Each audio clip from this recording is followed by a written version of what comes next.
कलकत्ता से बड़ी खबर आपको दिखाते हैं। यहाँ से खबर है कि ईडी की कोलकाता में दूसरी बार रेड जो है वो जारी है और आरजीकर मेडिकल कॉलेज में हुए करप्शन के मामले के सिलसिले में ईडी की रेड यहाँ पर हो रही है और कोलकाता में 3 से 4 ठिकानों पर बताया जाता है कि ईडी रेड कर रही है।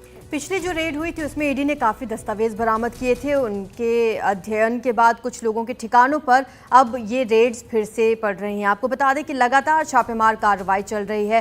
पहले हमने देखा ताबिश जब सीबीआई ने भी कार्रवाई की, सीबीआई ने भी रेड मारी और अब ईडी की रेड्स जारी हैं। दूसरी बार ये रेड कोलकाता में अलग अलग जगह पर चल रही है।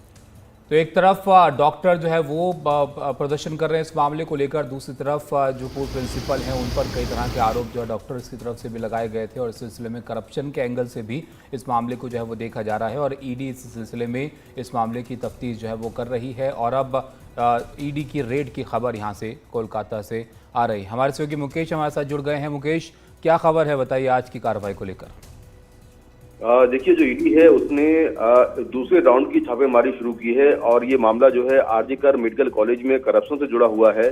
संदीप घोष के अलावा उनके जो सहयोगी हैं उनके ठिकानों पर ईडी की जो टीमें हैं वो रेड कर रही हैं और जो संदीप घोष का घर है उसके अलावा कुछ और ठिकानों पर जो है छापेमारी की जा रही है।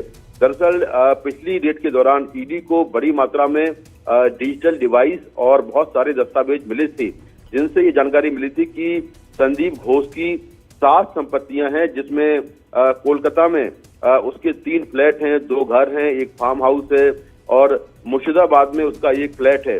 और ये भी जानकारी मिली थी कि जो संगीता घोष हैं, जो संदीप घोष की पत्नी हैं, उनके नाम पर 2 अचल संपत्तियां हैं और ये संपत्तियां बिना राज्य सरकार की परमिशन के परचेज की गई थी। तो ईडी को बहुत सारी ऐसे सबूत मिले हैं जिनके बेसिस पर अब उसने अपनी कार्रवाई को आगे बढ़ाया है और अब दूसरे राउंड की छापेमारी चल रही है और हो सकता है कि छापेमारी में भी बड़ी मात्रा में जो करप्शन से जुड़े सबूत हैं, जो डॉक्यूमेंट्स हैं, जो डिजिटल डिवाइस हैं, वो बरामद हों। तो ईडी की छापेमारी आज सुबह 6 बजे से लगातार जारी है और देर शाम तक जारी रहेगी। उसके बाद साफ होगा कि आखिर इस छापेमारी में और क्या कुछ मिलता है। बहुत शुक्रिया मुकेश आपका सब जानकारी के लिए। तो आज सुबह से जो ईडी की छापेमारी है यहाँ पर हो रही है और जैसे कि हमारे सहयोगी मुकेश बता रहे थे कि आज दिन भर ये छापे जो है यहाँ पर चल सकते हैं। जो करप्शन का मामला है उस सिलसिले में ईडी को जो चीज़ें मिली हैं यहाँ पर उस सिलसिले में जांच जो है वो अब तेज़ी से आगे बढ़ रही है।